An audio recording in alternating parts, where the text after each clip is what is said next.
সম্মানিত সমবেত মুসল্লিবৃন্দ, সর্বাগ্রে প্রশংসা জ্ঞাপন করছি আল্লাহ রাব্বুল আলামিনের জন্য, যে মহান প্রতিপালক আমাদের সৃষ্টিকর্তা, যে মহান প্রতিপালক আমাদের রিজিক দাতা, যিনি আমাদের হায়াত ও মাউতের মালিক, যে মহান প্রতিপালক আমাদেরকে সর্বোত্তম জীব হিসেবে সৃষ্টি করেছেন, যিনি তার মনোনীত ধর্ম দিয়ে আমাদেরকে ধন্য করেছেন, যিনি তার প্রিয় হাবিব সাইয়্যিদিনা মুহাম্মদ সাল্লাল্লাহু আলাইহি ওয়াসাল্লামকে আমাদের শেষ নবী এবং আমাদেরকে তার উম্মত হিসেবে কবুল করেছেন। প্রশংসা করছি আল্লাহ রাব্বুল আলামিনের জন্য, যে মহান প্রতিপালক আমাদেরকে 5 ওয়াক্ত সালাতের বিধান দিয়েছেন। আবার তিনি বলেছেন যে বা যারা এই 5 ওয়াক্ত সালাতকে সংরক্ষণ করবে, তিনি তাদেরকে 5 ওয়াক্তের বিনিময়ে 50 ওয়াক্তের সওয়াব লিখে দিবেন। প্রশংসা সেই আল্লাহ রাব্বুল আলামিনের জন্য, যে মহান প্রতিপালক আমাদেরকে আজকের এই পবিত্রতম জুমার দিনে আসার তৌফিক দান করেছেন। সকলেই বলে আলহামদুলিল্লাহ। দরুদ ও সালাম বর্ষিত হোক মানবতার মুক্তির দিশারি সর্বযুগের সর্বশ্রেষ্ঠ মহামানবের প্রতি, যার অক্লান্ত পরিশ্রমে আল্লাহ রাব্বুল আলামিন তার মনোনীত ধর্মকে বিশ্বের বুকে প্রতিষ্ঠিত করেছেন, ছড়িয়ে দিয়েছেন। দরুদ ও সালাম বর্ষিত হোক সেই মহামানবের প্রতি, যিনি সর্বযুগের সর্বশ্রেষ্ঠ মহামানব, যিনি সর্বশ্রেষ্ঠ নবী ও রাসূল, যিনি সর্বশেষ নবী ও রাসূল, যার মাধ্যমে নবুয়তের দরজাকে বন্ধ করে দেওয়া হয়েছে, যার পরে দুনিয়াতে আর কোন নবী বা রাসূল আগমন করবেন না। দরুদ ও সালাম বর্ষিত হোক সেই মহামানবের প্রতি, যিনি নিজের পক্ষ থেকে বানিয়ে কোনো কথা বলেন না। তিনি যা বলেন তা আল্লাহ রাব্বুল আলামিনের পক্ষ থেকেই বলেন। তিনি এমন একজন নবী, আল্লাহ রাব্বুল আলামিন বলছেন ওয়ামা ইয়ানতিকু আনিল হাওয়া, তিনি মন গড়া কোনো কথা বলেন না। ইন হুয়া ইল্লা ওয়াহয়ু ইউহা, তিনি যা বলেন তা আল্লাহ রাব্বুল আলামিনের পক্ষ থেকেই প্রত্যাদেশকৃত।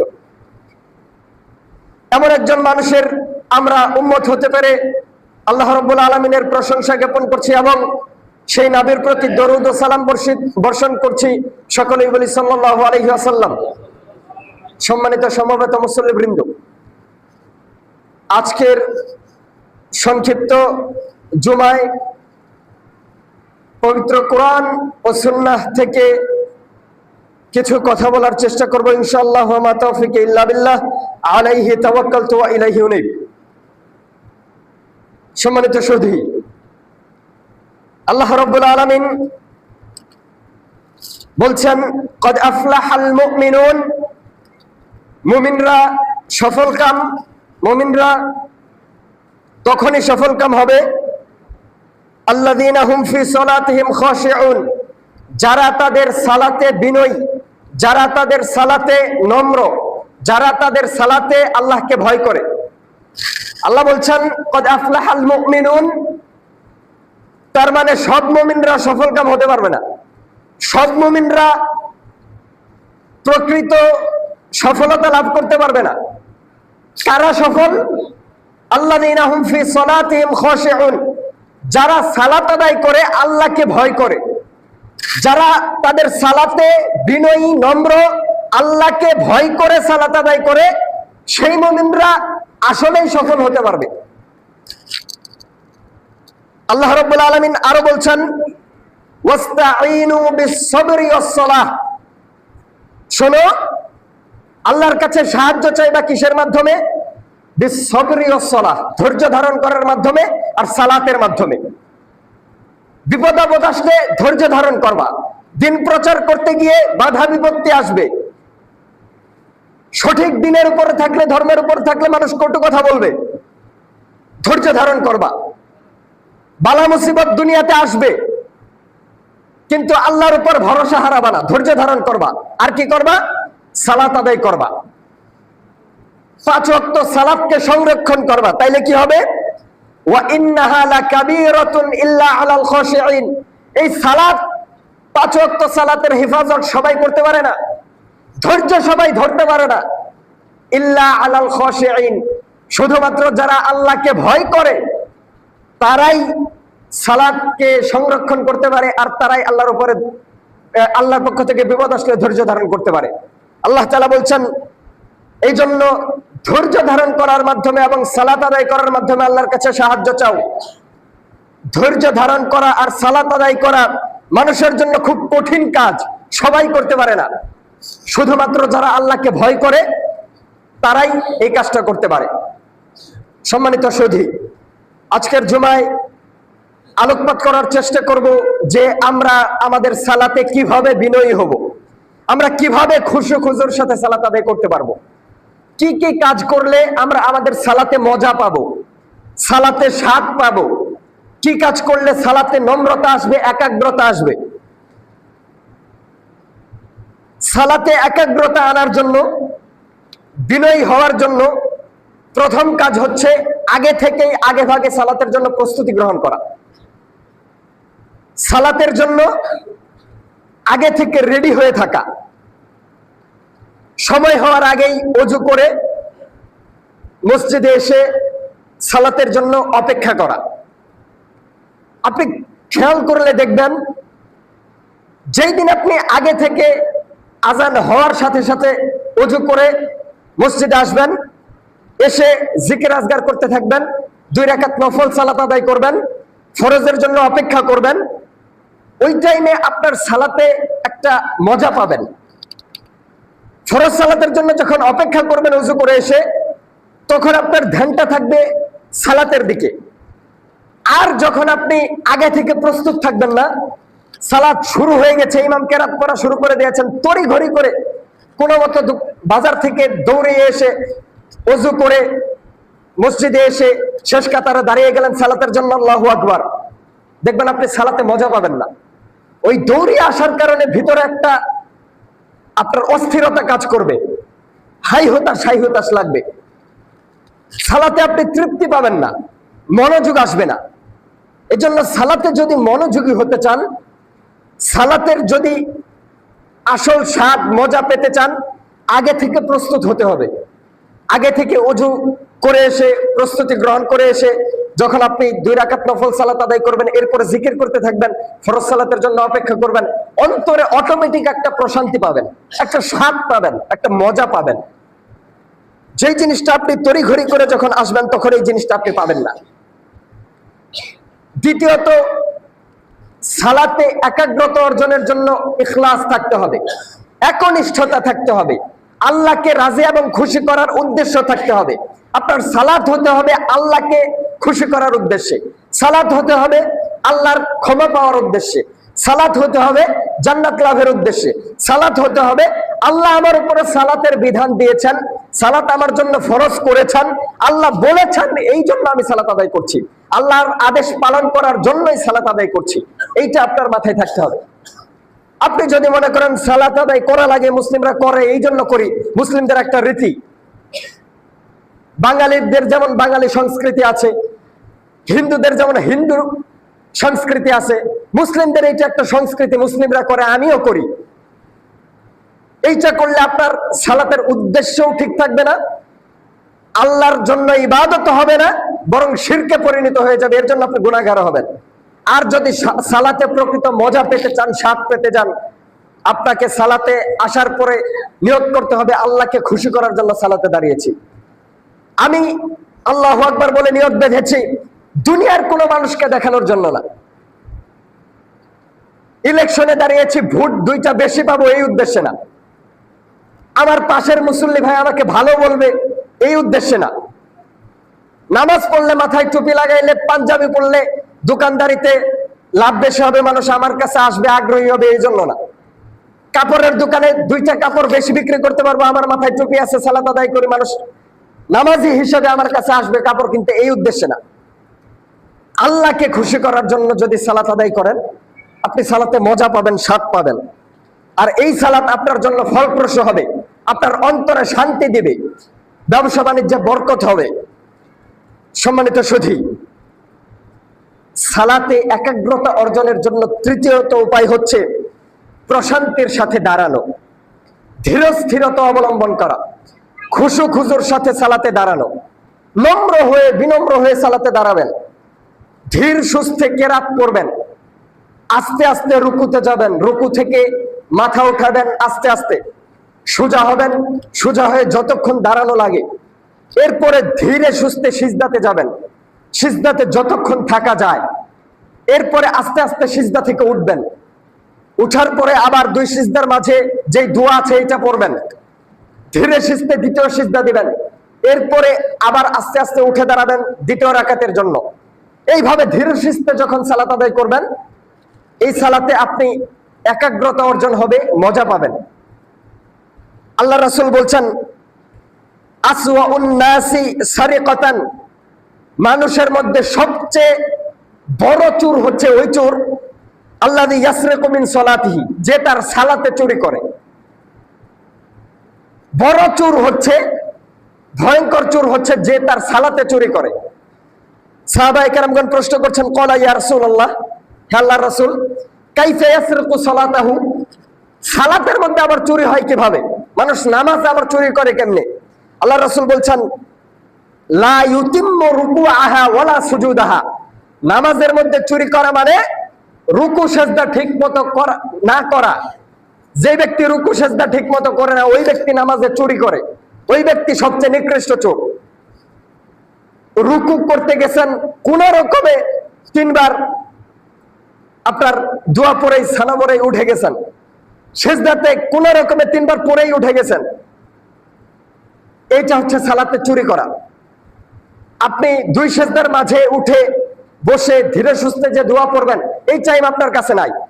এক সেজদা দেওয়ার পরে সাথে সাথে আবার আরেক সেজদায় চলে গেছেন, কোন রকমে দুই পাশে দুই সালাম ফিরিয়ে দিয়ে আপনি মসজিদ থেকে বের হয়ে গেলেন। আল্লাহর সাথে কথা বলার মতো টাইম আপনার কাছে নাই। দুনিয়ার কাজ আর ব্যস্ততা, আপনার মাথার মধ্যে টেনশন, বাহিরের যত কাজ আছে এইগুলো কখন আগে সমাধান করব।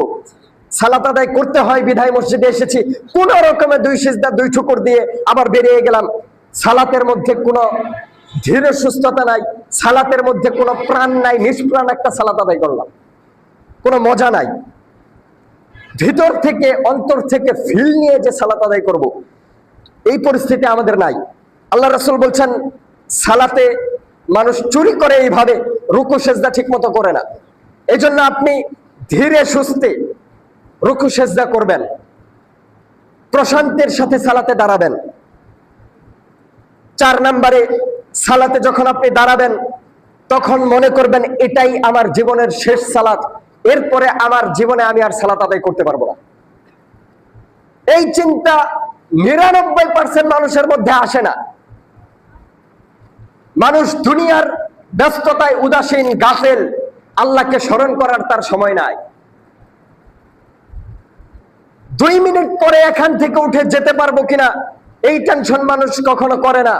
মানুষ চিন্তা করে 2 মিনিট যদি দোকানে না থাকতে পারি, ব্যবসাতে যদি সময় দিতে না পারি, লক্ষ লক্ষ টাকার লস হয়ে যাবে, হাজার হাজার টাকা লোকসান যাবে, এই টেনশন মানুষের আছে। কিন্তু 2 মিনিট পরে যে আমি মৃত্যুবরণও করতে পারি, মসজিদে যে মাইকে আবার নামও ঘোষণা করতে পারে অমুকের বেটা অমুক মারা গেছে, এই টেনশন আমাদের মাঝে আসে না। আপনি যদি সালাতে এই চিন্তা করেন যে এই সালাত আমার জীবনের শেষ সালাত, এরপরে আমি আর কোনো সালাত আদায় করতে পারবো না, কারণ আমি জানি না এই সালাত আদায় করার পরে আমি বেঁচে থাকবো কিনা, আমি জানি না আজকে এখান থেকে মসজিদ থেকে বের হয়ে বাড়িতে সহি সালামতে পৌঁছাতে পারবো কিনা, আমি জানি না এই মেম্বার থেকে আমি জীবন নিয়ে বেঁচে ফিরে নামতে পারবো কিনা। গতকালও অনেক মুসল্লি যারা আমাদের সাথে সালাত আদায় করেছে, আজকে তারা কবরের বাসিন্দা হয়ে গেছে। গত ফজরেও যারা সালাত আদায় করেছে জামাতের সাথে, আজকে তারা কবরের বাসিন্দা। এখন যারা জুমার সালাত থেকে বাড়ি ফিরে যাব, আসরের সালাত তারা পড়তে পারবো কিনা তার কোনো গ্যারান্টি নাই। এই জন্য আপনি যখন সালাতে চিন্তা করবেন যে এই সালাতে আমার জীবনের শেষ সালাত, তখন আপনি সালাতে বিনয়ী হতে পারবেন, আল্লাহর ভয় আপনার মাঝে আসবে। আর যখন এই চিন্তা আপনার মাঝে আসবে না, তখন আপনি সালাত আদায় করবেন উদাসীনের মতো, ওই সালাত আপনার জন্য ফলপ্রসূ হবে না, আপনার অন্তরে শান্তি দিতে পারবে না। আল্লাহ রাসূল বলছেন, ইদা কুমতা ফি সলাতিকা ফাসাল্লি সলাতা মুওয়াদ্দিইন, যখন তুমি সালাতে দাঁড়াবা তখন এমন ভাবে সালাত আদায় করবা যেন এইটাই তোমার জীবনের শেষ সালাত, এরপরে তুমি সালাত আদায় করার আর কোনো সুযোগ পাবা না। সুতরাং সালাতকে আপনি আপনার জীবনের শেষ সালাত যখন মনে করবেন, তখন আপনি সালাতের মজা পাবেন, তখন আপনি সালাতে আল্লাহকে ভয় করবেন, খুশু খুজুর সাথে অত্যন্ত বিনয়ী হয়ে আল্লাহর দরবারে ফরিয়াদ করে চাইবেন, সালাত আদায় করবেন। এই সালাত আপনার অন্তরে, আর যখন আপনি সালাত শেষ করবেন দেখবেন আপনার মনটা উৎফুল্ল হবে, প্রফুল্ল হবে। এই সালাত আপনাকে আনন্দ দিবে, আপনার হতাশা দূর করবে। সম্মানিত সুধী, বলছিলাম সালাতে একাগ্রতা অর্জন করব কিভাবে। সালাতে একাগ্রতা অর্জনের জন্য পঞ্চম নাম্বার যে কাজ, সেটি হচ্ছে এই চিন্তা করা যে সালাতে আমি কার সামনে দাঁড়িয়েছি, আমি কার সামনে দাঁড়িয়ে সালাত আদায় করছি। আপনি যখন সালাতে দাঁড়াবেন তখন আপনার মাথায় এই চিন্তা আসতে হবে যে আমি আমার রব, আমার মুনিবের সামনে দাঁড়িয়েছি, যে রব কিয়ামতের মাঠে আমার হিসাব নিকাশ নেবেন, যে রব কিয়ামতের মাঠে আমাকে পাকড়াও করবেন, যে রব কিয়ামতের মাঠে দুনিয়াতে যা করেছি তার পুঙ্খানুপুঙ্খানুরূপে হিসাব নেবেন। যা করেছি তার সব কিছু, ছোট থেকে বড় কোনো কিছুই বাদ যাবে না, সব কিছুর হিসাব নেবেন। যদি ছোট গুনাহ করে থাকি সেইটারও হিসাব নেবেন, যদি ছোট আমল করে থাকি সেইটারও হিসাব হবে। যখন আপনি সালাতে দাঁড়াবেন তখন আপনি খেয়াল করবেন যে আমি দুনিয়ার কোনো মানুষের সামনে দাঁড়াই নাই, আমি আমার রবের সামনে দাঁড়িয়েছি, আল্লাহ রব্বুল আলামিনের সামনে দাঁড়িয়েছি, আমি আমার মুনিবের সামনে দাঁড়িয়ে আছি। আপনি যখন প্রধানমন্ত্রীর সাথে দেখা করতে যান, দেশের প্রেসিডেন্টের সাথে দেখা করতে যান, তার সামনে যদি আপনি দাঁড়ান, তার সামনে কি আপনি উদাসীন হয়ে দাঁড়াবেন, উস্কো খুস্কো হয়ে দাঁড়াবেন? সে একজন ব্যক্তিত্ববান মানুষ, মর্যাদাবান ব্যক্তি, বড় মাপের মানুষ, তার সামনে যখন আপনি দাঁড়াবেন কাচুমাচু হয়ে একেবারে ভদ্রতার সাথে, নম্রতার সাথে দাঁড়াবেন, তাই তো, তাই না? আর যিনি আপনার সৃষ্টিকর্তা, আপনার পালনকর্তা, আপনার রিজিক দাতা, আপনার রব, সারা জাহানের অধিপতি, তার সামনে যখন আপনি দাঁড়াবেন আপনার দাঁড়ানোটা কেমন হওয়া উচিত? আপনার দাঁড়ানোটা কেমন সুন্দর হওয়া উচিত আপনি কল্পনা করেন। আপনি আপনার রবের সামনে দাঁড়িয়েছেন। আল্লাহ রাসূল বলছেন যে ইহসান হলো আন তা'বুদাল্লাহা কাআন্নাকা তারাহু ফাইন লাম তাকুন তারাহু ফাইন্নাহু ইয়ারাকা। ইহসান হচ্ছে, ইবাদতের মাঝে ইহসান হচ্ছে তুমি আল্লাহর জন্য ইবাদত করবা এমন ভাবে যেন তুমি তাকে দেখছো, যেন আপনি আল্লাহকে দেখছেন। আপনি মনে মনে চিন্তা করবেন আমার সামনে আমার রব দাঁড়িয়ে আছে, আমি তার সামনে সালাতে দাঁড়িয়েছি। আল্লাহ রাসূল বলছেন ওয়া ইল্লাম তাকুন তারাহু, আর যদি এই চিন্তা না করতে পারো যে আমি আমার রবের সামনে দাঁড়িয়েছি, অন্তত এইটুকু মাথায় রাখবা ফাইন্নাহু ইয়ারাকা, তোমার রব তোমাকে দেখছে। তুমি যদি এইটা চিন্তা করতে না পারো যে আমি আল্লাহকে দেখছি, অন্তত এইটুকু চিন্তা করবা যে আমি না দেখলেও আমার রব আমাকে দেখছে, তিনি আমাকে পর্যবেক্ষণ করছেন, আমি কি করছি না করছি তার চোখের সামনেই করছি। এই চিন্তা যখন আপনি করবেন যে আমি সালাতে দাঁড়িয়েছি, আমার রব আমাকে দেখছে, আমি কিভাবে সালাত আদায় করছি, কখন কি করছি এটা তিনি খেয়াল করছেন, তখন আপনার সালাতে খুশু খুজু আসবে, তখন আপনার সালাতে একাগ্রতা আসবে, তখন আপনি বিনয়ের সাথে সালাত আদায় করতে পারবেন। আপনার সালাতটা সুন্দর হবে, আপনার সালাতটা প্রাণবন্ত হবে। আর যখন আপনার মাঝে এই চিন্তা না আসবে তখন আপনি সালাত আদায়ে একাগ্র হতে পারবেন না, সালাতে বিনয়ী হতে পারবেন না। সম্মানিত সুধী, সালাতে আপনি দাঁড়ানোর পরে আপনাকে বুঝতে হবে যে আমি সালাতে কি পড়ছি, কি বলছি। অধিকাংশ মানুষ আমরা জানি না যে সালাতে কি পড়ছি, অধিকাংশ মানুষ বুঝি না যে সালাতে আমার রবের সাথে আমি কি বলছি, আমি তার কাছে কি ফরিয়াদ করছি। এই জন্য মানুষ সালাত থেকে বের হয়ে গিয়েই পাপাচারে লিপ্ত হয়। মানুষ জানে না সে তার সালাতে কি বলছে। মানুষ যদি জানতো সে তার সালাতে তার রবের সাথে কি অঙ্গীকার করছে, কি ওয়াদা করছে, তাহলে মানুষ সালাত থেকে বেরিয়েই সুদ খেতে পারত না। নামাজে মানুষ দাঁড়ানোর পরে বলে আলহামদুলিল্লাহ রাব্বিল আলামিন, আল্লাহ তোমার প্রশংসা করছি, তোমার গুণগান করছি, আর রহমানির রহিম, তুমি বড় ক্ষমাবান, তুমি বড় দয়ালু, ইয়্যাকা না'বুদু ওয়া ইয়্যাকা নাস্তাঈন, মালিক ইয়াউমিদ্দিন, বিচার দিবসের মালিক, তুমি বিচার দিবসের মালিক।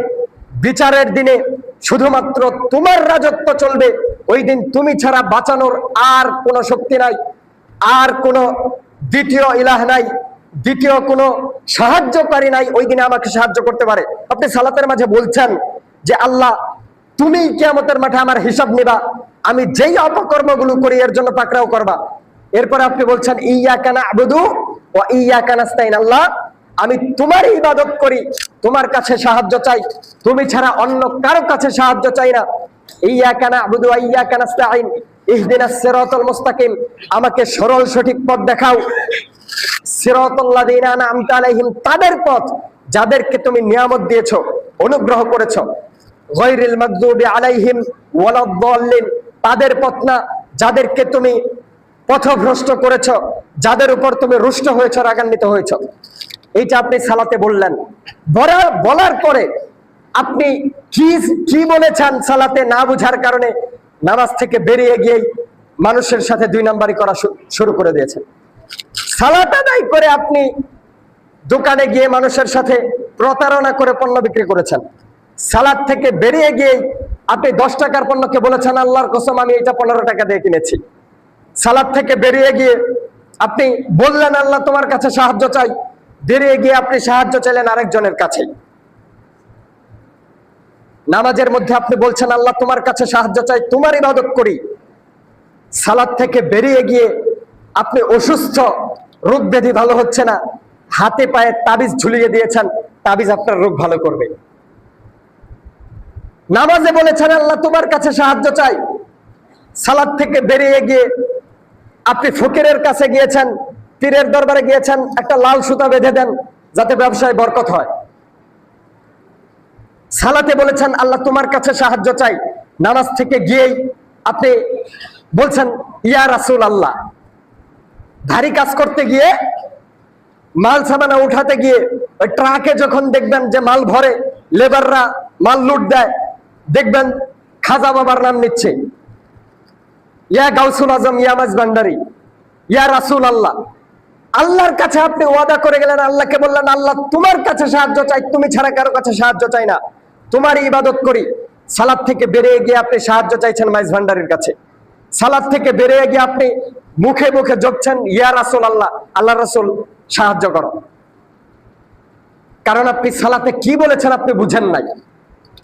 এই জন্য ইমাম মুহাম্মদ বিন আব্দুল ওয়াহ্হাব রাহিমাহুল্লাহ, সৌদি আরবের প্রখ্যাত দাঈ, মুজাদ্দিদ, ইমাম, যিনি সৌদি আরব থেকে শিরক এবং বিদআতকে উৎখাতের জন্য বিপ্লব চালিয়েছেন, সংগ্রাম চালিয়েছেন। বালাদুত তাওহীদ সৌদি আরব থেকে সমস্ত শিরক এবং বিদআতের আড্ডাখানাগুলোকে ভেঙে চুরমার করে দিয়েছেন। তিনি বলছেন যে জাহেলি জামানার জাহেলদের চেয়ে বর্তমান যুগে মুসলিমদের মাঝে যারা শিরক এবং বিদআত করে তারা বেশি জঘন্য, বেশি খারাপ। দুইটা দিক থেকে। কি দিক থেকে? আগের যুগের মুশরিকরা তারা যখন ছোট ছোট বিপদ আসতো, ছোট বিপদের মাঝে থাকতো বা বালা মুসিবত না আসতো, তখন তারা লাত, মানাত, উজ্জা এদের ইবাদত করত, পূজা করত। আর যখন বড় বিপদ চলে আসতো, আল্লাহর পক্ষ থেকে কোনো বড় পরীক্ষা নেমে আসতো, তখন তারা বলতো যে এই মূর্তিগুলাকে ডেকে আর কোনো লাভ হবে না, এরা আমাদের কোনো উপকার করতে পারবে না, এবার আল্লাহ রাব্বুল আলামিনের কাছে সাহায্য চাই, তিনি একমাত্র পারেন এই বিপদ থেকে পরিত্রাণ দিতে। তখন তারা একনিষ্ঠ চিত্তে আল্লাহকে ডাকতো।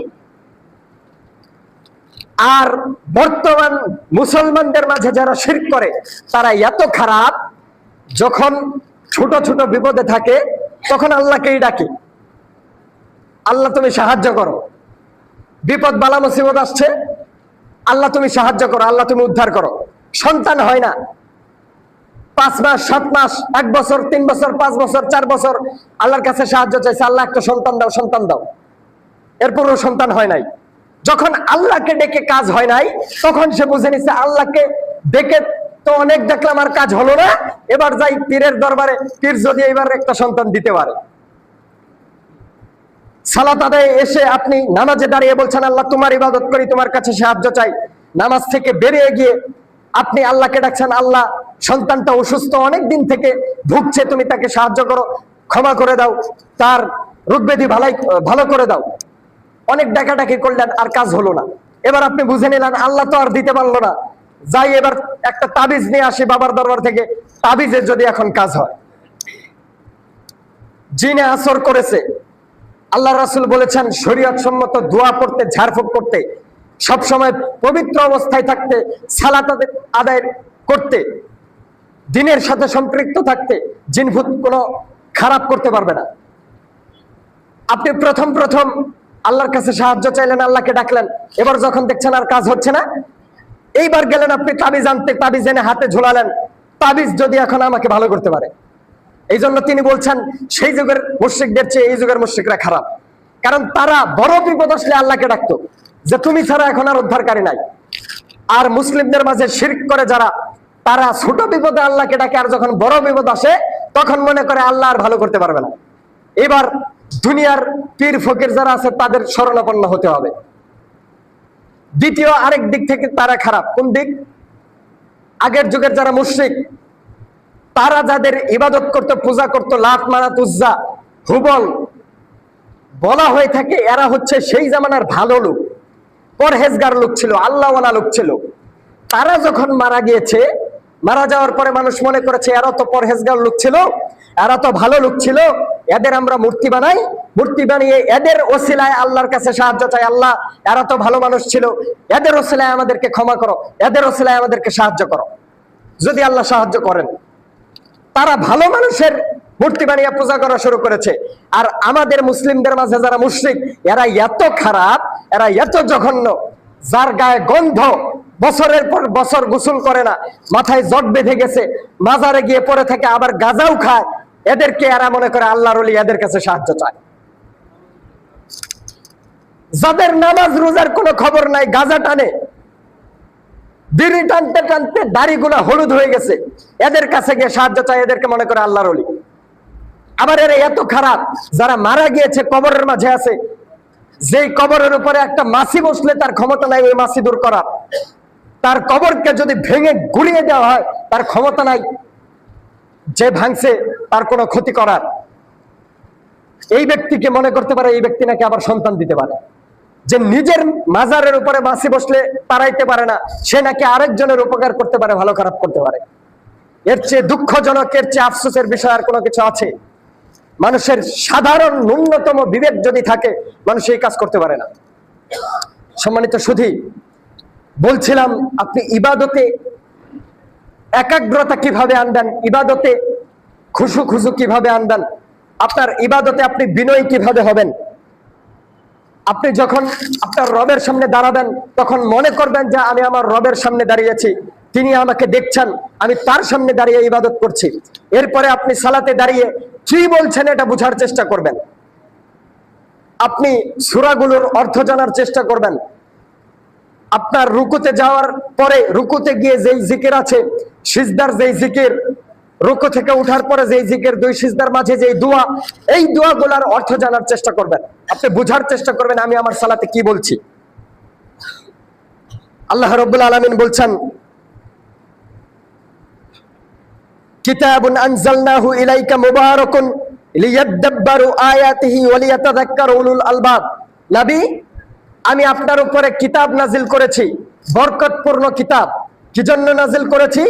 লিয়াদাব্বারু, যাতে মানুষ এটা নিয়ে গবেষণা করে, চিন্তা করে, ওয়া লিয়াতাযাক্কারু উলুল আলবাব, আর জ্ঞানীরা যারা প্রকৃতপক্ষে বুঝে, বুঝদাররা, তারা যাতে আল্লাহর আয়াতগুলোকে নিয়ে গবেষণা করে, তারা যাতে আল্লাহর আয়াতগুলোকে স্মরণ করে, বুঝার চেষ্টা করে এই আয়াতে আমি তার জন্য কি উপদেশ রেখেছি। এই জন্য আপনি কোরআনের অর্থ বুঝার চেষ্টা করবেন। রমজান মাস আসলে আপনি কোরআনটাকে একবার বুঝে বুঝে অর্থ সহ পড়ার চেষ্টা করবেন। বোঝার চেষ্টা করবেন আপনার রব আপনাকে একটা জীবন বিধান দিয়েছেন, এখানে তিনি কি বলেছেন, আপনাকে কি উপদেশ দিয়েছেন। সম্মানিত সুধী, শুধু তাই না, সালাত এমন একটা ইবাদত, যেই ইবাদতের মধ্যে আপনার রব আপনার সাথে কথোপকথন করে। সালাত এমন একটা ইবাদত, যেই ইবাদত আল্লাহর সাথে কথা বলার মাধ্যম। অন্য কোনো ইবাদতের মাধ্যমে আল্লাহর সাথে কথা বলা যায় না, সালাতের মাধ্যমে আল্লাহর সাথে কথা বলা যায়। অন্য কোনো ইবাদতের মধ্যে আপনার রব আপনার কথার প্রতি উত্তর করে না, সালাতের মাঝে আপনার রব আপনার কথার জবাব দেন, প্রতি উত্তর করেন। কিভাবে? আল্লাহর রাসূল বলছেন, আল্লাহ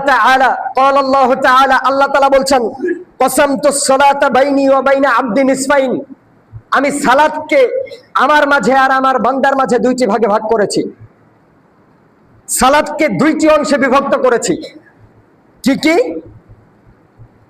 ওয়ালি আবদি মা সাআলা, আল্লাহ তাআলা বলছেন দুইটি ভাগে ভাগ করেছি। ওয়ালি আবদি মা সাআলা, আর আমার বান্দা সালাতের মাঝে আমার কাছে যা চায় আমি তাকে তা দান করব। দুইটা ভাগে ভাগ করেছি। কি? একটা ভাগ হচ্ছে আল্লাহ তাআলা বলছেন, একটা ভাগ আমার নিজের জন্য, আরেকটা ভাগ আমার বান্দার জন্য।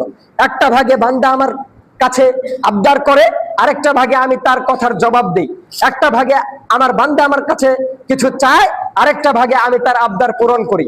আল্লাহ তাআলা বলছেন, বান্দা যখন তার সালাতে দাঁড়ায়, সালাতে দাঁড়িয়ে বলে আলহামদুলিল্লাহি রাব্বিল আলামিন, সমস্ত প্রশংসা বিশ্ব জাহানের, বিশ্ব চরাচরের প্রতিপালক আল্লাহ রাব্বুল আলামিনের জন্য। আল্লাহ তাআলা বলেন, হামিদানি আব্দি, আমার বান্দা আমার প্রশংসা করছে। বান্দা যখন বলে আর রহমানির রহিম, সেই আল্লাহর প্রশংসা করছে, তিনি অতি দয়ালু, পরম করুণাময়। তখন আল্লাহ রাব্বুল আলামিন বলেন, আসনা আলাইয়া আব্দি, আমার বান্দা আমার গুণকীর্তন করছে। যখন বান্দা বলে মালিক ইয়াউমিদ্দিন, তিনি এমন একজন মালিক, এমন রব, যিনি বিচার দিবসের অধিপতি। বিচার দিবসে তার সামনে দাঁড়ানোর মতো কেউ সাহস পাবে না, তিনি একাই বিচার করবেন।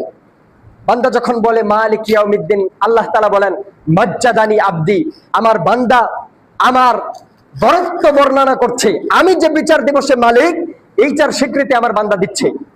আল্লাহ তাআলা বান্দার প্রতি উত্তর করেন। এরপরে বান্দা যখন বলে ইয়্যাকা না'বুদু ওয়া ইয়্যাকা নাস্তাঈন, আল্লাহ রাব্বুল আলামিন বলেন হাযা বাইনি ওয়া বাইনা আব্দি ওয়া লি আব্দি মা সাআলা। বান্দা যখন বলে আল্লাহ আমি তোমার ইবাদত করি, তোমার কাছে সাহায্য চাই, আল্লাহ বলে এইটা আমার আর আমার বান্দার মধ্যকার ব্যাপার। বান্দা আমার কাছে একটা জিনিস চেয়েছে, আমি দিব না তা কেমন করে হয়? ওয়া লি আব্দি মা সাআলা, আমার বান্দা আমার কাছে যা চেয়েছে আমি তাকে তা দান করে দিব। এরপরে বান্দা যখন বলে ইহদিনাস সিরাতাল মুস্তাকিম, আল্লাহ আমাকে সরল সঠিক পথের উপর রাখো। সিরাতাল লাযিনা আনআমতা আলাইহিম, যাদেরকে তুমি অনুগ্রহ করেছো তাদের পথে রাখো। গায়রিল মাগদুবি আলাইহিম ওয়ালাদ-দাল্লিন, যাদেরকে তুমি পথভ্রষ্ট করেছো, যাদের উপরে তুমি রুষ্ট হয়েছো, তাদের পথে আমাদেরকে পরিচালিত করো না। এইটা যখন বান্দা বলে, আল্লাহ তাআলা বলেন হাযা লি আব্দি ওয়া লি আব্দি মা সাআলা, এইটা আমার বান্দার ব্যাপার, বান্দা আমার কাছে চেয়েছে। ওয়া লি আব্দি মা সাআলা, বান্দা আমার কাছে যা চেয়েছে আমি তাকে তা দান করে দিব। এইটা হচ্ছে কথোপকথনের মাধ্যম। সালাত হচ্ছে আল্লাহর সাথে কথা বলার মাধ্যম। সালাতে আপনি আপনার রবের কাছে চাচ্ছেন, আপনার রব আপনাকে উত্তর দিচ্ছে, প্রতি উত্তর করছে, আপনিও কথা বলছেন, আপনার রবও আপনার কথা শুনছেন, আপনার কথার উত্তর দিচ্ছেন। কত চমৎকার কথোপকথন বান্দার আল্লাহর মাঝে। আপনি যখন এই জিনিসটা বুঝবেন, এই জিনিসটা অনুধাবন করবেন যে আমি সালাতে দাঁড়িয়েছি মানে আল্লাহর সাথে কথা বলার জন্য দাঁড়িয়েছি। আমি সালাতে দাঁড়িয়েছি মানে আমার প্রতিপালকের সাথে সামনাসামনি দাঁড়িয়ে কথা বলছি, তার সাথে আলাপচারিতা করছি। এইটা যখন আপনি চিন্তা করবেন, আপনার সালাতটা সুন্দর হবে, আপনার সালাতটা মনোমুগ্ধকর হবে, আপনার সালাতটা ফলপ্রসূ হবে, আপনার সালাতে প্রাণ আসবে, আপনার সালাতে আন্তরিকতা আসবে। আর যদি আপনি কোনো মতো কাকের মতো এসে দুই ঠুকর দিয়ে চলে যান, আপনার দুনিয়াবি ব্যস্ততার কারণে আপনার রবের সামনে যে দাঁড়িয়েছেন এই জিনিসটা খেয়াল না থাকে, তাহলে ওই সালাত আপনার অন্তরে প্রশান্তি দিতে পারবে না।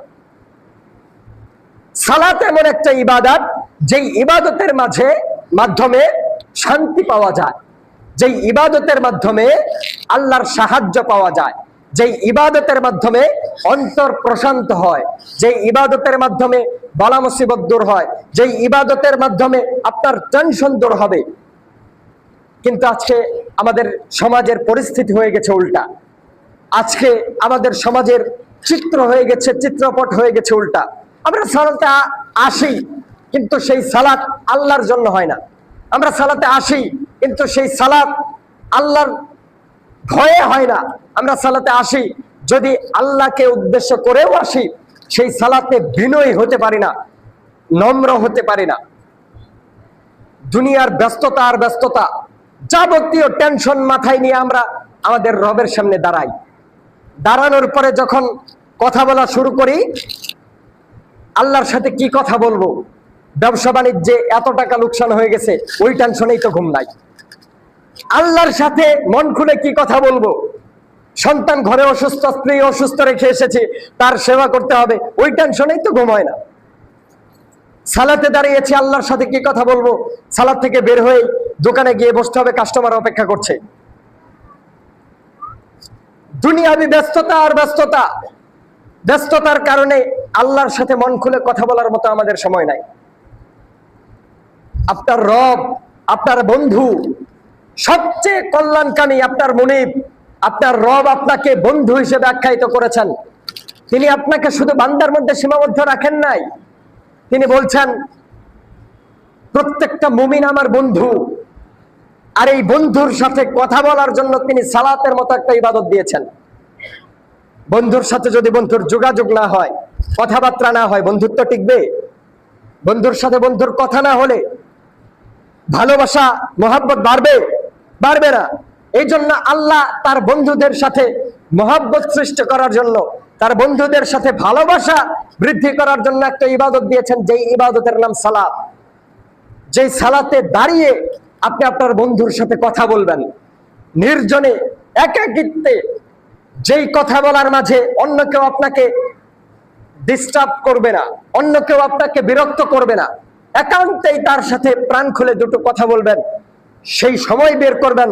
বন্ধুর সাথে কথা বলার মতো যদি আপনার কাছে হাতে আলাদা কোনো সময় না থাকে, বন্ধুকে যদি সময়ই দিতে না পারেন, ওই বন্ধুত্ব টিকবে না। যেভাবে বন্ধুত্ব টিকবে না, আপনি যদি আল্লাহর জন্য সময় বের করতে না পারেন, আল্লাহর জন্য যদি 2 মিনিট ব্যয় করতে না পারেন, আল্লাহর সাথেও আপনার সম্পর্ক টিকবে না, বন্ধুত্বের সম্পর্ক টিকবে না। আস্তে আস্তে আল্লাহ আপনাকে ভালোবাসা ছেড়ে দিবে। আপনি যদি সালাত আদায় করা ছেড়ে দেন, একটা সময় আল্লাহ আপনাকে ভালোবাসা ছেড়ে দিবে, আপনাকে নিজের মতো ছেড়ে দিবে, সাহায্য করা বন্ধ করে দিবে। সালাত এমন ইবাদত, যে ইবাদতের মাধ্যমে আল্লাহর সাহায্য পাওয়া যায়। আপনার মনটা খারাপ, আপনি সালাতে দাঁড়ান, মন ভালো করে দিবেন কে? আপনার ব্যবসা বাণিজ্যে বরকত নাই, লস হচ্ছে, আপনি সালাতে দাঁড়ান, আপনার ব্যবসায় বরকত দিয়ে দিবে আল্লাহ। আপনার সন্তান অসুস্থ, আপনি সালাতে দাঁড়ান, সুস্থতা দেওয়ার মালিক আল্লাহ। আপনি নিজে অসুস্থ, সালাতে দাঁড়ান, আপনাকে সুস্থ করার মালিক আল্লাহ। আপনার স্ত্রীর সন্তান হয় না, সালাতে দাঁড়ান, সন্তান দেওয়ার মালিক আল্লাহ। কেউ আপনাকে কটু কথা বলেছে, মনটা ভীষণ খারাপ, সালাতে দাঁড়ান, অন্তরে প্রশান্তি এনে দিবেন আল্লাহ রাব্বুল আলামিন।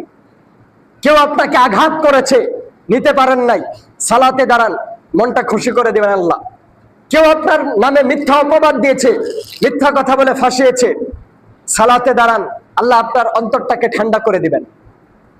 সালাত হচ্ছে প্রশান্তির ইবাদত। আর এই সালাতে বিনয়ী হতে হলে আপনাকে আল্লাহ রাব্বুল আলামিনের জন্য রুজু, আল্লাহ রাব্বুল আলামিনের জন্য খুজু ইত্যাদি সালাতের মধ্যে আনতে হবে। একান্তই তার জন্য সালাত আদায় করতে হবে, তাহলেই এই সালাত আপনার জন্য কাজে আসবে, আপনার ইহকাল এবং পরকালের জন্য ফলপ্রসূ হবে। আল্লাহ রাব্বুল আলামিন আমাদেরকে বুঝার তৌফিক দান করুন, আমিন। বারাকাল্লাহু লানা ওয়া লাকুম ফিল কুরআনিল আযীম ওয়া নাফা'না ওয়া ইয়্যাকুম বিল আয়াতি ওয়াজ যিকরিল হাকীম। ইন্নাহু তাআলা জাওয়াদুন কারীম মালিকুন বাররুন রাউফুর রহিম।